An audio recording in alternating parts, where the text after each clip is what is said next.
Quiero que busquen en sus Biblias la carta a los Filipenses capítulo 2. Yo no necesito presentación, ustedes saben mi nombre, saben lo mañoso que yo soy con la comida, así que no hay presentación, ¿verdad? Cierto. Le doy gracias a los hermanos, casi a todos que estuvieron presentes el año pasado, saben la pérdida que tuvimos, aún seguimos recuperándonos, saben lo que son padres, que no es fácil perder un hijo, pero seguimos pues consolándonos en el Señor. Bien, de nada sirve decir que estamos bien, porque no es que estamos sumamente bien, pero aún así confiamos en la misericordia. Así que gracias. Y de verdad lo que me ha escrito por WhatsApp, que todavía yo no le he respondido, hermano, perdóneme. Perdóneme, hermano. Perdóneme ahí por esa debilidad, pero aún así eso no quiere decir que no se le aprecia y él quiere. Bien, vamos, están conmigo, ¿cierto?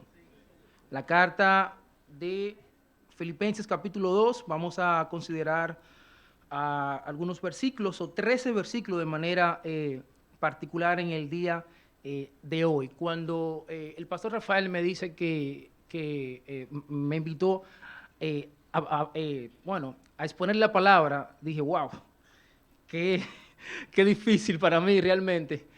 Y no necesariamente porque quizás no lo pueda hacer, sino es que siempre es un privilegio enorme poder exponer la palabra de Dios al pueblo de Dios. Bien, así que he orado y vengo ante ustedes con mucho temor y temblor, cierto, pero esperando que el Señor pueda edificar su iglesia con su palabra.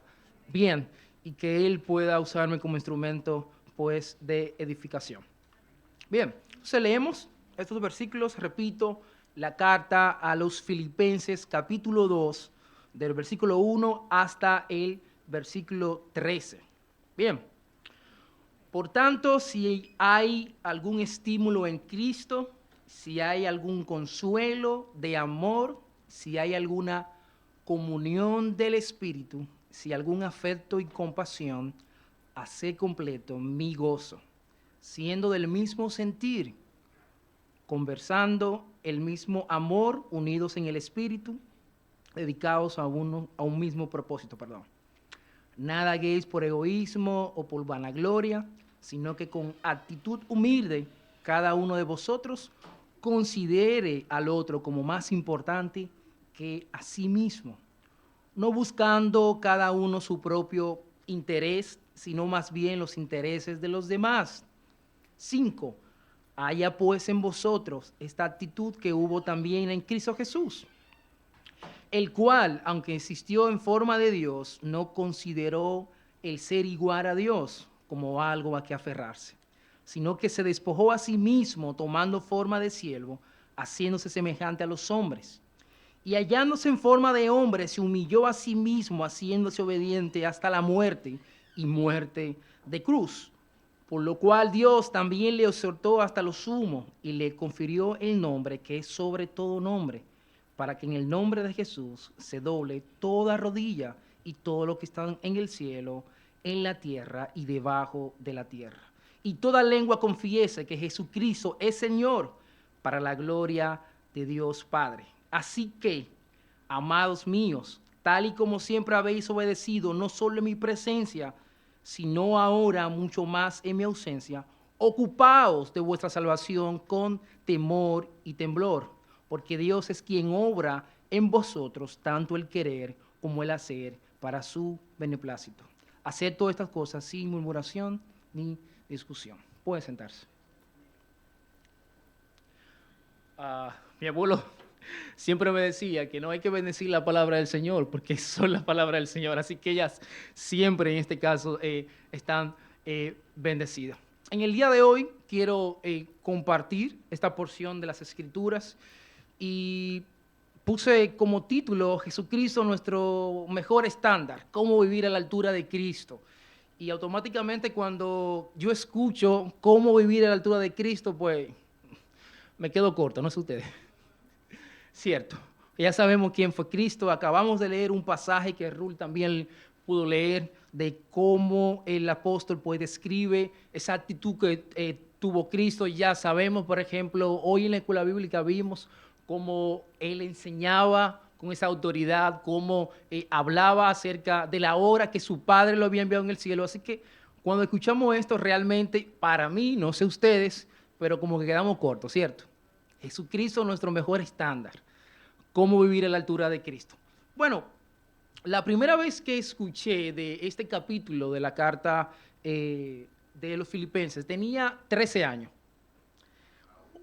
Hace un poquito de tiempo, no tanto, básicamente en el 2012, algo así. Pero yo recuerdo, al igual que Yisai y otros chicos que se han criado aquí en la iglesia, de haber recitado siempre el Salmo 23, el también ser expuesto también a libros y a cartas del Nuevo Testamento, pero no fue hasta ese entonces que el capítulo 2 de la carta a los Filipenses me llamó la atención. Resulta que la madre de mi mejor amigo justamente se estaba graduando de un grado en teología en ese momento. Y le habían colocado a su grupo o a su tesis, kenosis. Y yo, ¿qué rayos? ¿Cómo así? No entiendo nada. Kenosis, ¿cómo así? Y luego ella se dedicó a explicarnos por qué le habían colocado a este título de la tesis, kenosis, y cómo eso se encontraba en el segundo capítulo de los Filipenses. Y yo digo, pero yo tengo que ir a la Biblia. De hecho, en ese mismo año descubrí que en el Nuevo Testamento había una carta que tenía por título Judas.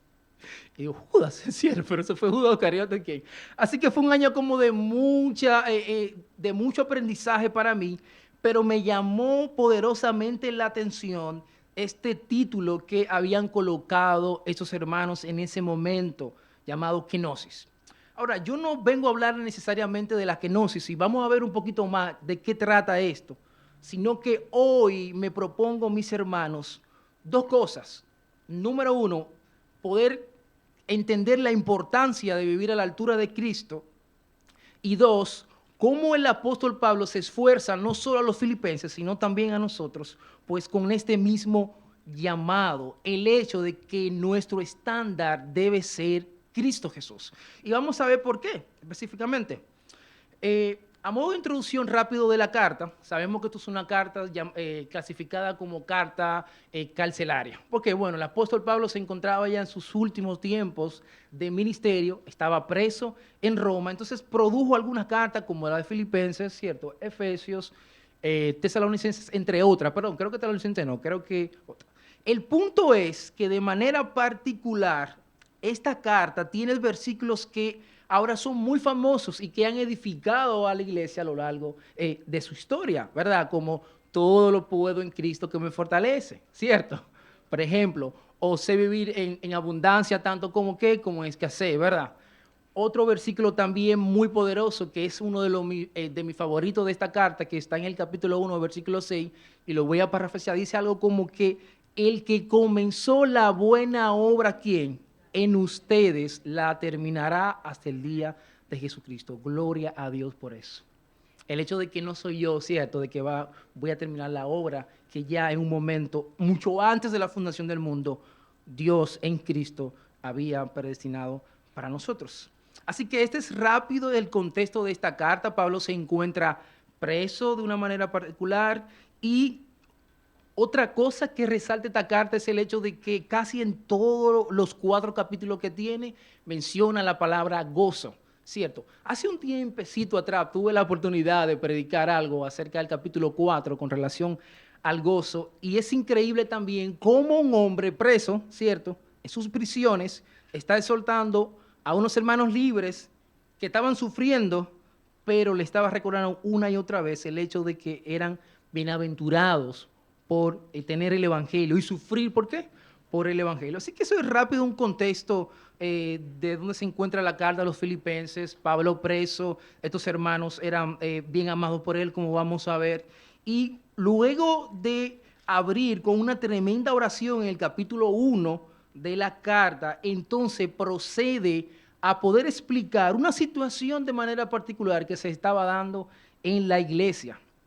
Recordar que la carta a los filipenses o la iglesia de Filipo de manera particular era una iglesia sana en comparación, ¿cierto?, con otras iglesias como la Corintios, ¿verdad? Como los Gálatas de manera particular, que estaban vendiendo o comprometiendo la esencia del Evangelio. Pero aquí de manera particular, y Sabri me preguntó, creo que fue ayer, ¿cómo así que Pablo está corrigiendo a la iglesia de Filipo en este capítulo 2? Y interesante porque dentro de todas las iglesias que estaban en Asia Menor, pues la de Filipo de manera particular había colaborado de una manera intencional con Pablo. A tal punto que si ustedes, por ejemplo, siguen explorando la carta, se van a encontrar con un nombre bien interesante para los que no tienen hijos. Bueno, también para mí le podemos poner el hermano Epafrodito, ¿cierto? Y él de manera particular es enviado a sostener a Pablo. Luego se enferma, Pablo nuevamente lo envía con esta carta a ellos. Así que podemos ver la militancia de manera intencional que tenían los hermanos de Filipo con relación a la expansión del Evangelio. Pero aún en todas esas virtudes, como vamos a ver, Pablo tiene algo que decirle. Pablo tiene que apuntar nuevamente su mirada al hecho de que Cristo es nuestro mejor estándar de manera particular. Así que lo primero que vamos a ver en esta mañana es un llamado a vivir el estándar cristiano. Segundo, vamos a estar mirando a cómo Cristo es ese ejemplo del estándar cristiano. Y por último, entonces, vamos a aterrizar en cómo se ve una vida, valga la redundancia, que vive el estándar cristiano. Y vayan conmigo de nuevo a la Biblia. Vamos a leer los versículos del 1 al 4 nuevamente. Repito, vamos a ver un llamado a vivir el estándar cristiano. Por tanto, y ese por tanto tiene la intención de que anteriormente Pablo está hablando una idea, ¿cierto? Que es en el capítulo 1, y ahí es donde él está animando a que puedan continuar militando de una manera intencional en la participación del Evangelio, ¿cierto? Así que, por tanto, si hay algún estímulo en Cristo, si hay algún consuelo de amor, si hay alguna comunión del Espíritu, si hay algún afecto y compasión, haced completo mi gozo. En verdad, la iglesia de Filipo se distinguía por muchas y cualidades. Pablo llama a sus miembros hermanos míos amados, según el versículo 4, capítulo 4, versículo 1. De manera también que expone la generosidad que estos hermanos habían colocado. Ya había hablado de Epafrodito y cómo él colaboró con Pablo durante sus prisiones. Pero, como sucede con frecuencia, los asuntos de casa, o sea, dentro de la iglesia, no marchaban necesariamente bien o igual que los de afuera. Los filipenses estaban muy conscientes de su participación en la expansión del Evangelio. Ya vemos cómo ayudaban a Pablo, ¿cierto? Y colaboraban con Pablo. Sin embargo, adentro, entre ellos, había una situación. Y yo planteé algunas preguntas. Por ejemplo, ¿habían ciertos disturbios en casa? ¿Eran los miembros demasiado severos unos con otros?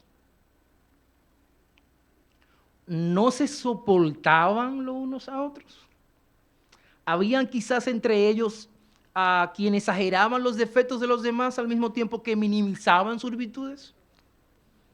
Estas preguntas durante mi estudio del segundo capítulo, como que tengo que compartirlo con la iglesia. Repito, ¿eran los miembros demasiado severos unos con otros? ¿No se soportaban? ¿Habían quizás entre ellos que exageraban los defectos de los demás al mismo tiempo que minimizaban sus virtudes? Eso pasa en la iglesia. Lo decimos con dolor, claro. Y es bueno que incluso seamos muy transparentes con las personas que aún no conocen a Cristo. Como siempre hemos escuchado, la iglesia, ¿cierto?, no es un espacio de personas perfectas, ¿cierto? Y es comparado con un hospital. Todos estamos, ¿qué? Rehabilitándonos ¿del qué? Del pecado. Es duro reconocer que de los asuntos de casa internos muchas veces, pues no están bien. Y esta iglesia de manera particular, aunque Pablo pues la elogia de una manera particular, a lo largo de los 4 capítulos, le invito a que lo puedan leer luego en su casa, aún así las cosas no estaban marchando tan bien. Nótese que Pablo dice, sí, No como que si dudase específicamente de la condición. Vamos a volver al versículo 1. Dice, por lo tanto, si hay algún estímulo, ¿quién? En Cristo. Si hay algún consuelo de amor, si hay alguna comunión del Espíritu, si hay algún efecto y compasión. De manera particular, el apóstol no está dudando de que realmente hay un estímulo real de Cristo en los filipenses. Tampoco está negando que hay un consuelo de amor entre ellos. Tampoco está negando que hay una comunión real del Espíritu. Simplemente el apóstol está llamando la atención en ese momento a ellos y obviamente también a nosotros para que consideremos lo siguiente: cuán efectivamente son en realidad el hecho de que esas cosas, un estímulo en Cristo, un consuelo, un amor, una comunión del Espíritu, debe estar presente porque representa el estándar cristiano entre nosotros.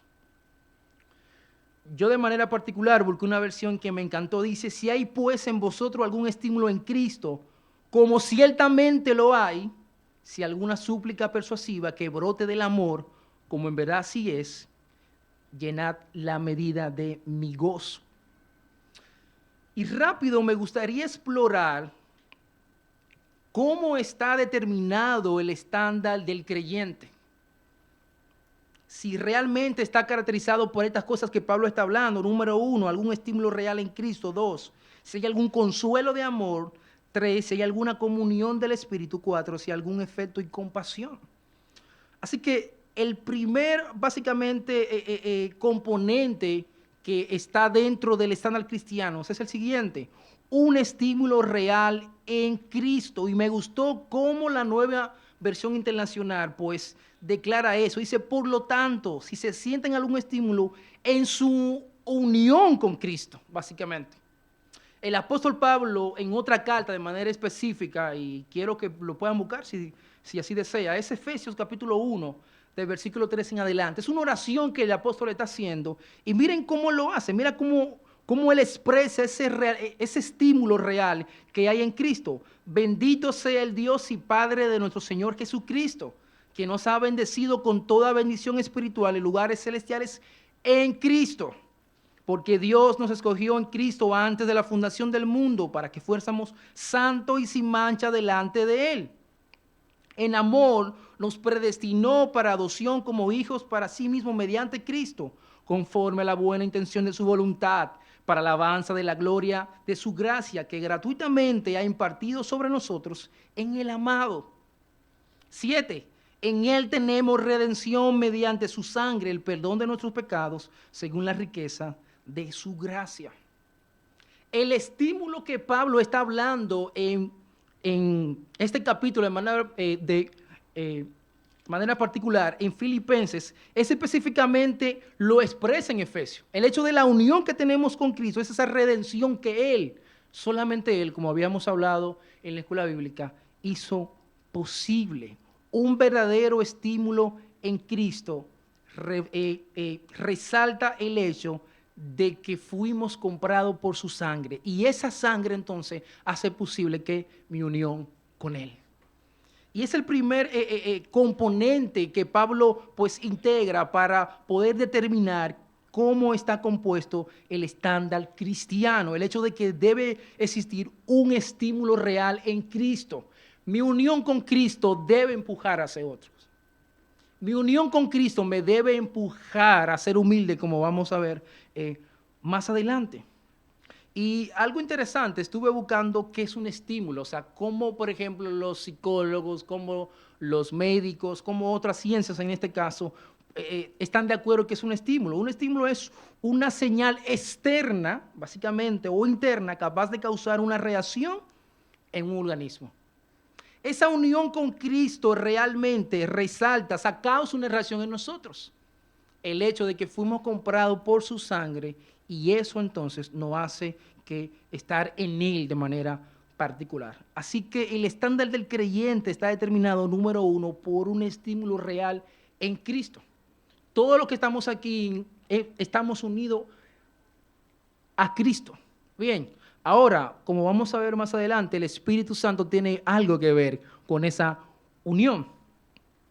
Segundo, un consuelo de amor en Cristo, básicamente. En otras versiones pudiera notarse la desconexión, porque dice, por tanto, si hay algún estímulo en Cristo, si hay algún consuelo de amor. ¿Pero de qué amor, Pablo?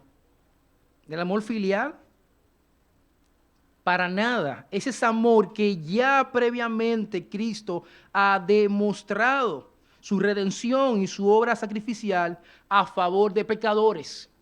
Esa unión de Cristo al final es traducido también ¿qué? Con un consuelo de amor. ¿Cuál es el consuelo de amor? Bueno, de que nosotros éramos pecadores y Él nos amó de manera que incondicional. Así que el segundo componente que determina el estándar del creyente es un consuelo de amor en Cristo. Primero, el estímulo real en Cristo. Segundo, un consuelo de amor en Cristo. Tercero, una comunión del Espíritu. Y aquí realmente sí es importante. Miren, él dice, si hay alguna comunión del Espíritu. Bueno, de manera particular ahí la palabra espíritu está en mayúscula. Ya sabemos que está apuntando directamente a la tercera persona que de la Trinidad. Ahora, ¿cómo sucede esto? Esto también es un gran misterio. Dice, en él también ustedes, después de escuchar el mensaje de salvación, eso es Pablo en Efesios, el evangelio de su salvación, habiendo creído, fueron sellados en él con el Espíritu Santo de la promesa, versículo 14, que nos ha dado como garantía de nuestra herencia con miras a la redención de la posesión adquirida de Dios para alabanza de su gloria. Esa palabra de que fuimos sellados con el Espíritu realmente resalta la idea de aquí, el segundo capítulo de Filipenses. El hecho de tener esa comunión con el Espíritu es que en algún momento de su vida Dios lo selló con el Espíritu Santo, esas arras de garantía directamente de Él. Hermanos, es un gran privilegio, no solo tener un real estímulo en Cristo, no solo contar con un consuelo de amor, sino ahora tener la tercera persona de la Trinidad habitando con nosotros. ¿Usted ha pensado en eso realmente? La tercera persona de la Trinidad, sí, la que se paseaba, según el primer capítulo de Génesis, sobre las aguas, está ahora garantizándonos que en un momento determinado nuestra redención va a ser completa en Cristo Jesús. Gloria sea a nuestro Dios, el hecho de que contamos con una verdadera comunión, y esa comunión en el Espíritu también determina el estándar del creyente. Ahora, no hay duda alguna de que se trata de una comunión con el Espíritu Santo, una verdadera participación en Él y en todos sus beneficios. Ya sabemos que el Espíritu Santo no solo nos une a Cristo, sino que también que da dones para la edificación de ¿qué? De la iglesia. Pero no tan solo da dones, sino que nos acompaña como un ¿qué? Como un paracleto, ¿cierto? Como Juan lo describe de una manera particular, ayudándonos en esta ardua tarea que es nuestra santificación progresiva. En este año de manera particular, yo le he pedido a Dios como, wow, ¿en serio yo estoy progresando en santidad? Porque según el estándar, muchas veces quedamos cortos. Y hay que ser sinceros, hay temporadas donde estamos en baja, hay temporadas donde estamos en alta. Pero ¿sabe qué, hermano? No dude en que ese paracleto, esa unión real, está con usted, justamente acompañándole. ¿Para qué? Para que pueda vivir el estándar cristiano. Él no lo va a dejar en vergüenza. Amén. Y tenemos que confiar en eso. No depender necesariamente de nuestras fuerzas. Realmente no somos suficientes. No lo somos. Y sabe que cuando queremos tener el control de nuestras vidas, cuando queremos vivir una vida moralmente que represente realmente lo que nosotros somos, fracasamos. Nuestra santificación está en Cristo, está en el Espíritu Santo, está en su palabra, no en la manera en que yo me puedo esforzar para ser un mejor cristiano.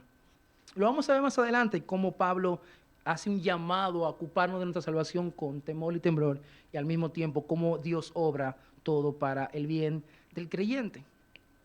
Aquí Así que, sin lugar a duda, todos esos elementos son esenciales para evidenciar que realmente estamos atendiendo al llamado imperativo de vivir el estándar cristiano. Hay otro, por ejemplo, que puede resaltar, y es un afecto y compasión.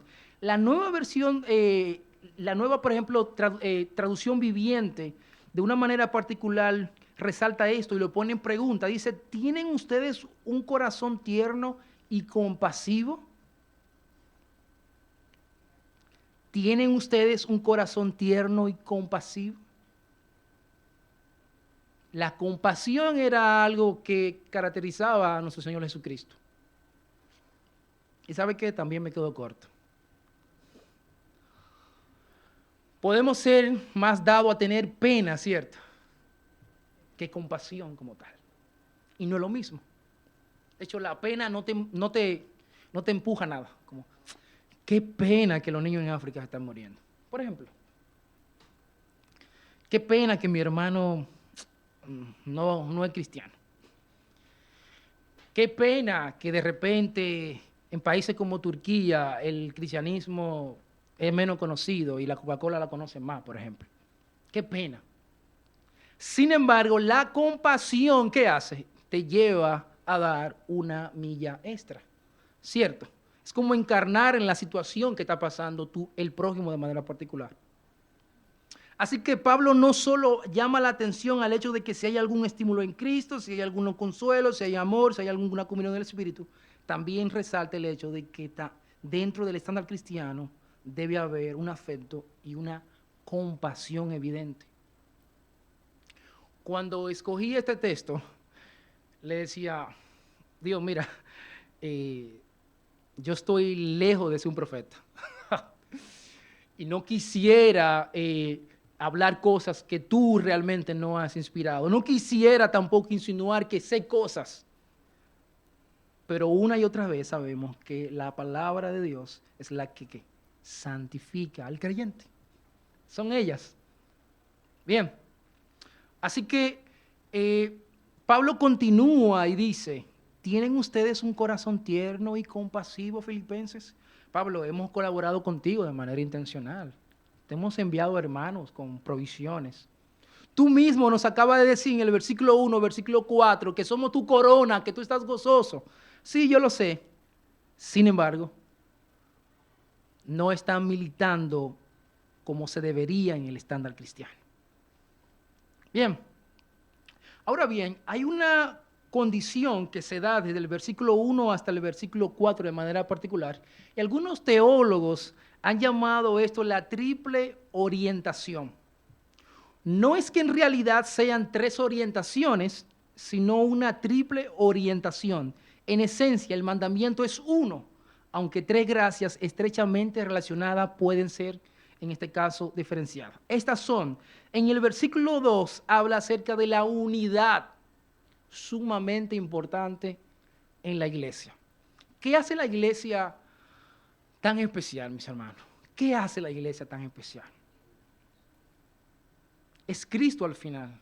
Si no fuéramos un club cualquiera, fuéramos otra organización cualquiera. Lo que hace especial la iglesia del Señor es el hecho de que hay una unidad. Y esa unidad, ¿sabe qué, Randy? No depende de nosotros. No depende de nosotros. Si dependiera de nosotros, ninguno estuviéramos aquí juntos. ¿Cierto? Me gusta el rojo. Me gusta tal canción. Quiero hacer énfasis aquí. Esta doctrina debe estar acá. Pero qué bueno que la unidad no depende de nosotros, sino que depende específicamente de Cristo. ¿Cierto? Versículo 3, él habla acerca de la humildad. Y esa humildad tiene que ver con una disposición a reconocer que el hermano merece ser servido. Y aquí hago un gran paréntesis. Miren, cuando la Biblia habla de que yo debo de poner al prójimo primero, de que yo debo de reconocer a ese hermano, no está necesariamente diciendo que mi autoestima debe estar bajo y que yo debo de considerar que esa persona es dignamente mejor que yo. No. Siempre hace el llamado a reconocer una disposición de servicio. En el matrimonio es algo que es muy evidente. De verdad que cuando yo estoy viendo mi serie, yo no quiero que Isabel me pida agua. No. La nevera está más cerca del cuarto que de la cocina. ¿Por qué? No es que ella me pide agua, pero es para poner un ejemplo. Hay otras cosas, ¿verdad? Fregar, trapear, qué hacer, ¿verdad? Y bueno, los que están casados, que tienen muchos años ya, sabrán que dentro del matrimonio, y hablábamos creo que fue el viernes, ¿cierto? Estábamos con unos jóvenes, y justamente en el matrimonio es donde tú puedes vivir el evangelio. El hecho de perdonar, ¿cierto? El hecho de tener esa humildad de reconocer, mira, yo sé que tengo la razón. Yo estoy seguro que yo tengo la razón. Yo estoy seguro que la tengo. Sin embargo, reconocer humildemente de que ella es mi prójimo, de que su cónyuge es su prójimo y que debe tener una disposición a servicio. Y seamos claros, muchas veces quedamos cortos, hermano. Muy cortos. ¿Cierto? Y es parte del estándar cristiano. Continuamos. Versículo 4 habla acerca de la solicitud. ¿Pero qué es solicitud de manera particular? Lo leemos. No buscando cada uno sus propios intereses, sino más bien los intereses de los demás. Qué difícil es eso. Está muy fácil leerlo, no buscar cada uno sus propios intereses, sino más bien los intereses de los demás. ¿Sabe por qué? Porque nuestra motivación muchas veces está cargada y creemos que estamos buscando el interés de los demás, pero no es así. Señor, yo estoy convencido realmente que la iglesia mundial lo que necesita es esto. Pero puede ser que mi condición de manera particular esté distorsionada y no necesariamente yo esté pensando en el interés de los demás, sino mi propio interés. Qué difícil, ¿cierto? Pero no imposible. Recordemos, no imposible. Es conmovedora la forma en que inicia la triple orientación. El corazón del apóstol estaba gozoso por las muchas virtudes, como ya había resaltado, que estaban presentes en los hermanos de Filipo. Pero la medida de gozo no estaba completa, según lo que vemos, por ejemplo, en esos mismos versículos. Por ejemplo, él dice en el 4, no busco cada uno sus propios intereses, sino más bien los intereses de los demás. Haya pues en vosotros la actitud que hubo también en Cristo Jesús, y aguánteme ahí. Pablo resalta el hecho de que muchas veces nosotros estamos pues militando la vida cristiana de una manera automática y no nos paramos a pensar como, ok, realmente estoy en unidad, realmente entiendo la unidad de Cristo, realmente estoy siendo humilde, realmente estoy atendiendo a la solicitud del versículo 4, no busco cada uno sus propios intereses, sino más bien los intereses de los demás. Y recordemos que estamos hablando acerca del estándar del cristiano. ¿Qué es eso? No otra cosa. No hablar en lenguas. Aguánteme, no estoy diciendo que hablar en lengua esté mal. No profetizar, sino que unidad, humildad, solicitud. Eso es lo que Pablo está resaltando en este versículo de manera particular.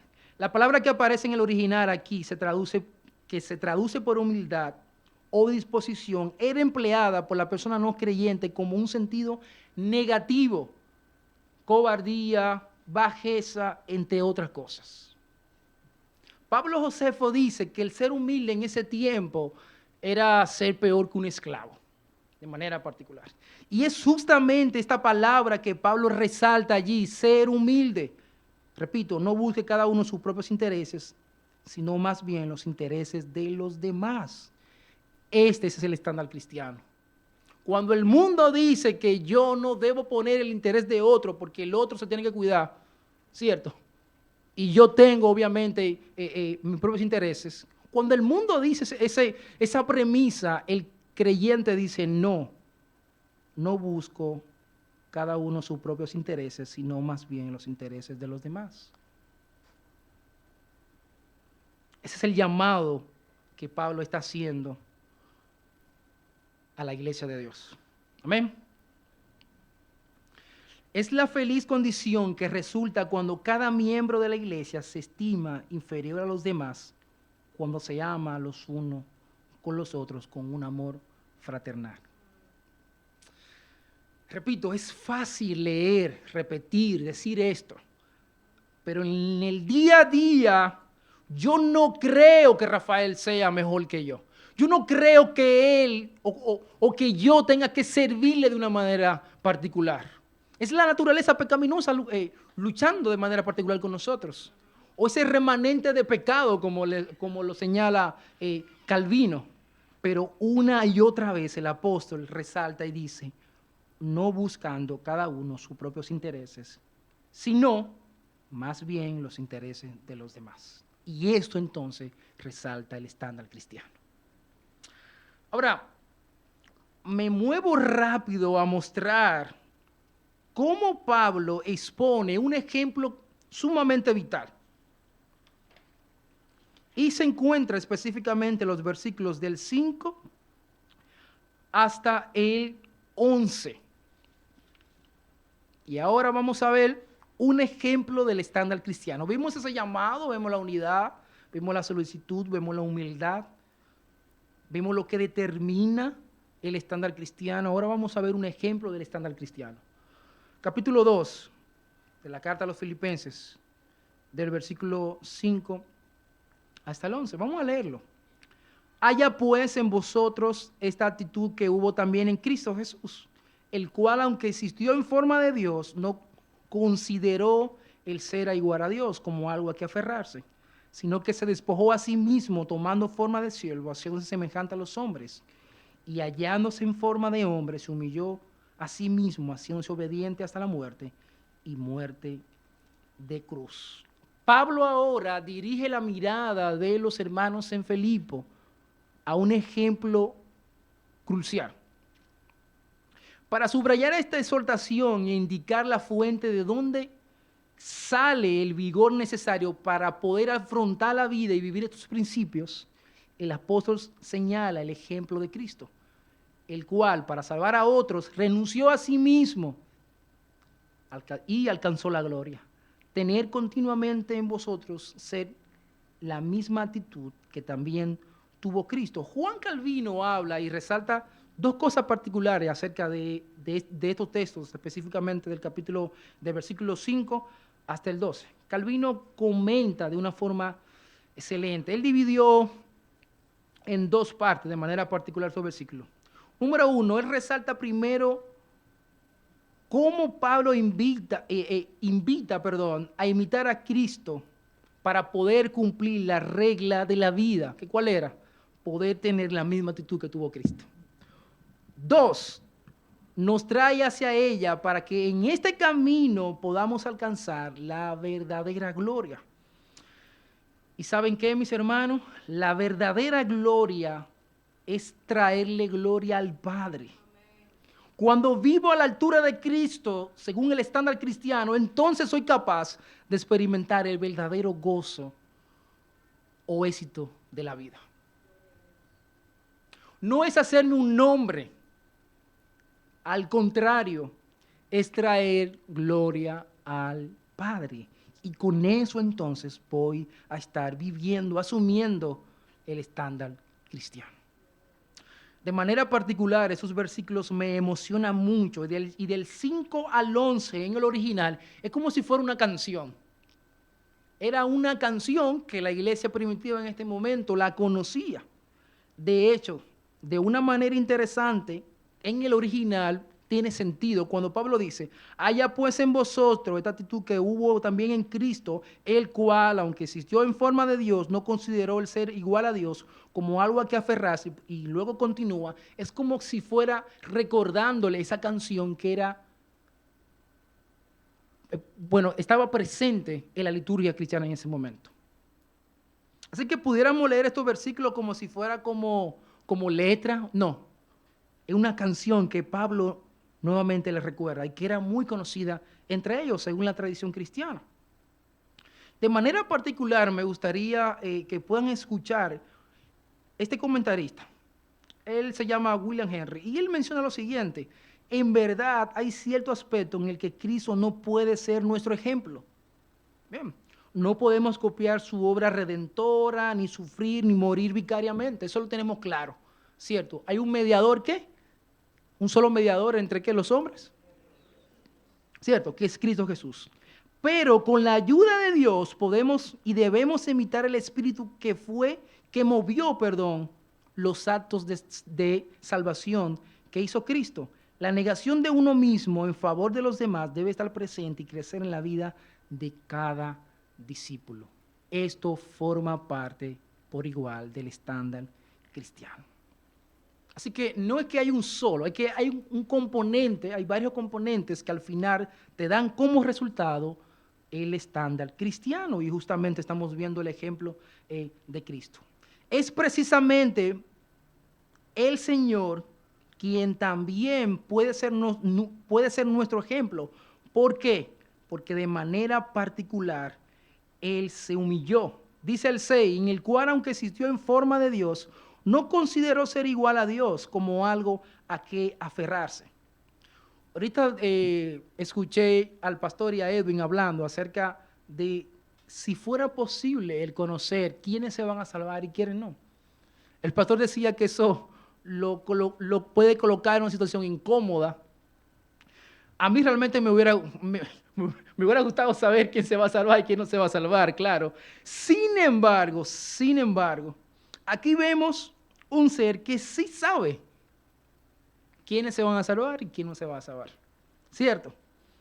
Pero en el versículo 6, Pablo es muy claro y dice, en el cual, aunque existió en forma de Dios, no consideró ser igual a Dios como algo a que aferrarse, versículo 7, sino que se despojó a sí mismo, tomando forma de siervo, haciéndose semejante a los hombres. Ese es el ejemplo de estándar de vida cristiana, y Pablo lo resalta en esos versículos de manera particular.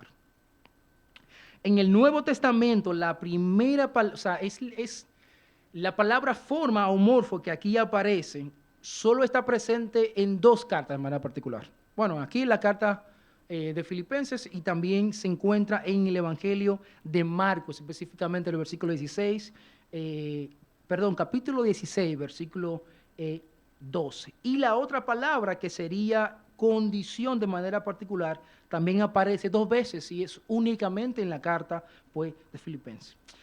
Morfe o forma hace referencia a algo íntimo, esencial y permanente en la naturaleza de una persona, mientras que seman o condición apunta a un aspecto externo. Lo que Pablo está diciendo aquí de manera particular es que Jesús mismo antes estaba y tenía la naturaleza divina, y él no estimó tener esa naturaleza divina, sino que se despojó. Y aquí traigo a colación la palabra que mencioné cuando inicié el sermón. ¿La recuerdan?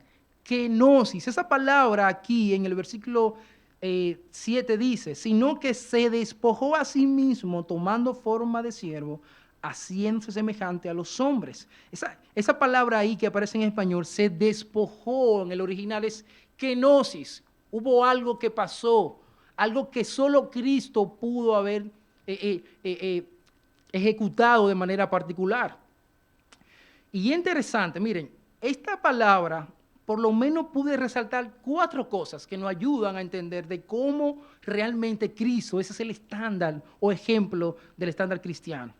Número 1, renunció a su relación favorable con respecto a la ley divina. 2, renunció a sus riquezas. 3, renunció a su gloria celestial. Y 4, renunció a la autonomía de su autoridad. Y desgloso esto rápido. El hecho de que él renunció a su relación favorable con respecto a la ley divina implica de que Cristo no era culpable delante de Dios. Para nada. Al contrario, era su hijo amado, como él, en este caso, lo resalta. Sin embargo, él renunció, ¿qué?, a esa relación favorable que tenía con su Padre, esa comunión entre la Trinidad, ¿cierto? 2, renunció a sus riquezas. Pablo, creo que el capítulo 2 o 3 de la segunda carta a los Corintios, habla acerca de cómo Cristo, que era rico ahora, es que se convirtió en pobre por nosotros. Y la idea de esa palabra de riqueza no solo engloba el hecho de algo material, sino de su posición. Señores, estamos hablando del Verbo encarnado, del cual hizo tabernáculo, según Juan, ¿cierto? Y habitó que entre la humanidad. Él renunció a eso. 3, renunció a su gloria celestial, ya sabemos. De hecho, cuando él está orando ahí en el Evangelio de Juan, él dice, Padre, ahora glorifica a tu Hijo con la gloria que tenía antes. ¿Cierto? Y es glorioso ver cómo nuestro Señor Jesucristo, durante el proceso de encarnación, renunció a eso. 4, renunció a la autonomía, de su autoridad. Y eso lo podemos ver a través de los evangelios. Le preguntan a Jesús, oye, ¿cuándo tú vas a venir de nuevo? ¿Qué él dice? Bueno, mira, esto lo sabe que mi Padre. ¡Wow! Increíble.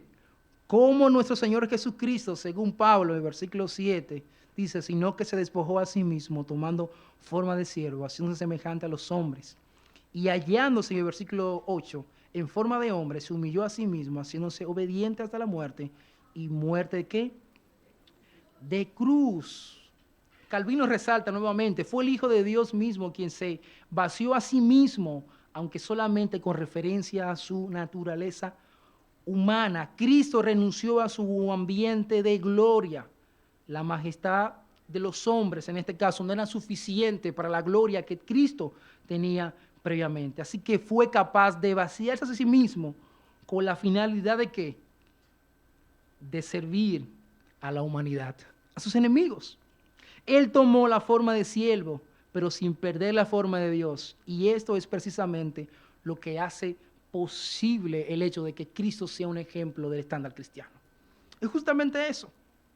Nuevamente Pablo expone la verdad que jamás hubo un siervo que sirviera más inmutablemente, ¿verdad? O sea tuvo obviamente una actitud, hubo una devoción de una manera particular. Cristo es el ejemplo vivo de qué es un cristiano, de cómo vive un cristiano.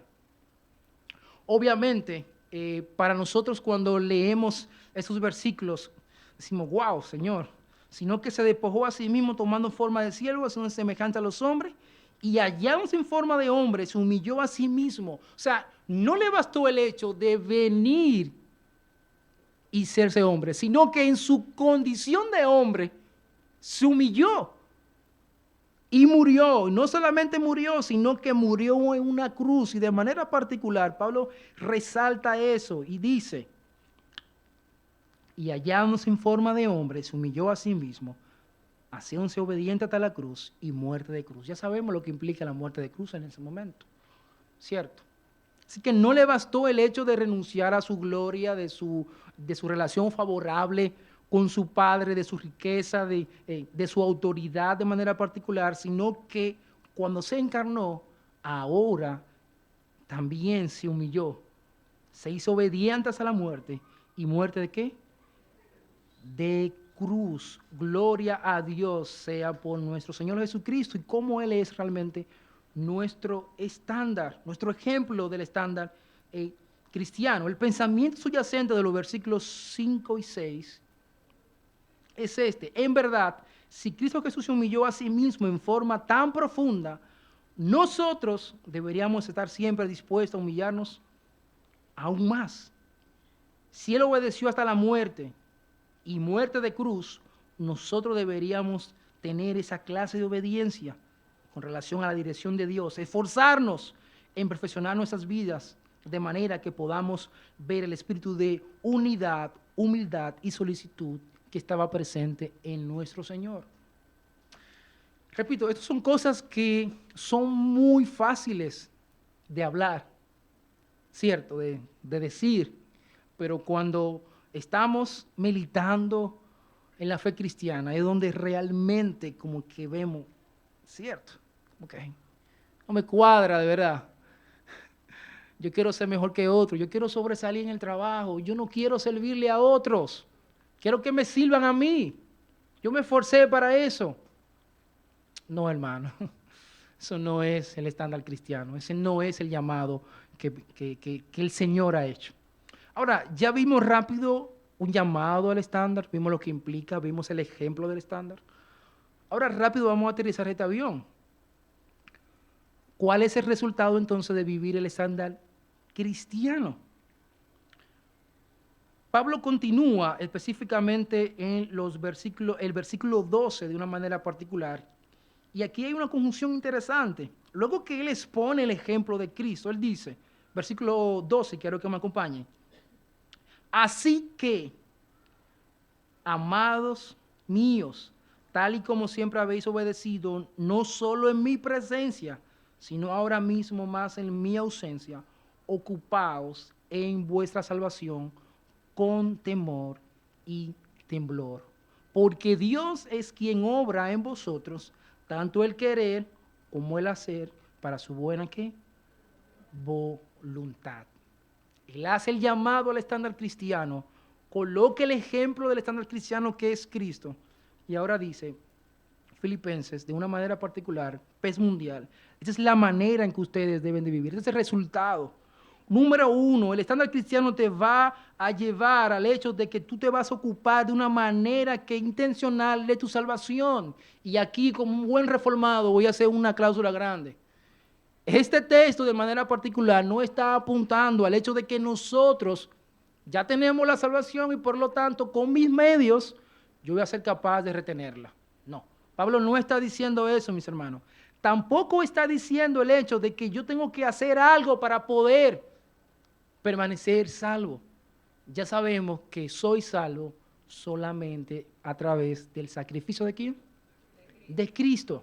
Señores, si alguien le dice algo lo contrario, note la Biblia. El hecho de yo ocuparme de mi salvación con temor y temblor implica que esas cualidades que previamente Pablo ya ha expuesto son presentes. De esa manera yo me voy a ocupar de mi salvación con temor y temblor. ¿Cierto? De hecho, ese ocupaos de una manera particular está en un verbo progresivo, es continuamente. El hecho de que yo tengo que estar velando de que realmente eso distintivo, ese estándar de Cristo está en mi vida de manera particular. Repito, no le estoy diciendo que se haga la pregunta, que se popularizó mucho, creo que fue en los 80 o 90, como, ¿qué haría Jesús en esta condición? ¿Qué haría Jesús en esta condición? Con toda reverencia, claro, pero ¿qué haría Jesús? Esa no es la pregunta. La pregunta es, ¿qué Jesús te está llamando a hacer de manera particular? ¿Cuál es el estándar? ¿Cuál es la altura? Ya lo vimos del versículo 5 al versículo 11. Despojar a sí mismo, servir humildad, unidad de una manera particular. Entonces, esos ocupados en vuestra salvación con temor y temblor implica que voy a estar consciente de que en mi vida el estándar, la altura de Cristo, es evidente. Continuamente. Me convertí en el 2013. Voy a entonces de 2013 hasta el 2000 o lo que sea que el Señor me permite, pues poder ocuparme de una manera intencional de mi salvación con temor y temblor. ¿Temor de qué? Temor de defraudar al que ya me compró, pero ese defraude no quiere decir que voy a perder eso, sino que me va a motivar a tener un temor reverente por mi Señor que me compró con sangre preciosa en la cruz del Calvario. Amén. Dice el 13, porque Dios es quien obra en vosotros tanto el querer como el hacer para su buena voluntad. Y eso es como la cereza del pastel. Al final Pablo está diciendo, miren, este es el estándar cristiano, este es el ejemplo, este es el llamado que yo estoy haciendo. Y ahora Filipenses, ahora pez mundial, yo quiero que ustedes se ocupen en su salvación con temor y temblor. ¿Saben por qué? Porque Dios es quien obra en vosotros tanto el querer como el hacer para su buena voluntad. Yo descanso en esas verdades. En el hecho de que el vivir el estándar cristiano no depende exclusivamente de mis fuerzas. Sabemos que tenemos un rol ahí, no podemos evitarlo, ¿cierto? Dice, ocupaos, es un llamado que me está haciendo. Sin embargo, vivir a la altura de Cristo, vivir el estándar cristiano, es posible porque Dios es quien obra en vosotros, tanto el querer como el hacer, para su buena voluntad. De hecho, unos versículos anteriores, específicamente el capítulo 6, el capítulo 1, versículo 6 dice, estando convencido precisamente de esto, que el que comenzó en vosotros la buena obra, la perfeccionará hasta el día de Jesucristo.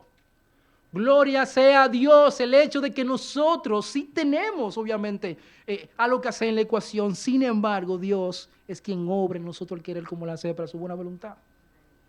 Dios está interesado en que nosotros podamos vivir el estándar cristiano. Dios está interesado en que nosotros podamos vivir a la altura de Cristo. Yo sé que sí, que es tedioso, que duele, que incluso ahora mismo vamos a la casa y quizás no esté dando un ejemplo del estándar cristiano. Pero ¿sabe qué, hermano? Ocúpate de tu salvación con temor y temblor, porque Dios es quien que obra en vosotros tanto el querer como el hacer para su buena voluntad. ¿Cómo puedo vivir esto rápido? Algunas implicaciones. Esto me da una libertad para obedecer a Cristo de una manera increíble, de manera que va a emanar de mí el fruto del Espíritu, ahí reflejado en la carta de Gálatas, capítulo 5, del versículo 22 al 23.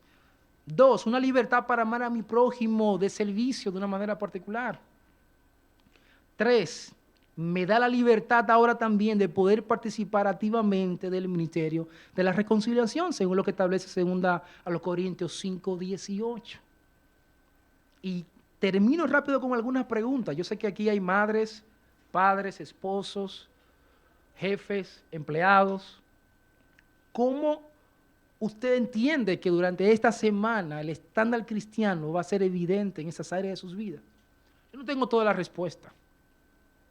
Yo tengo la Biblia y fue expuesta.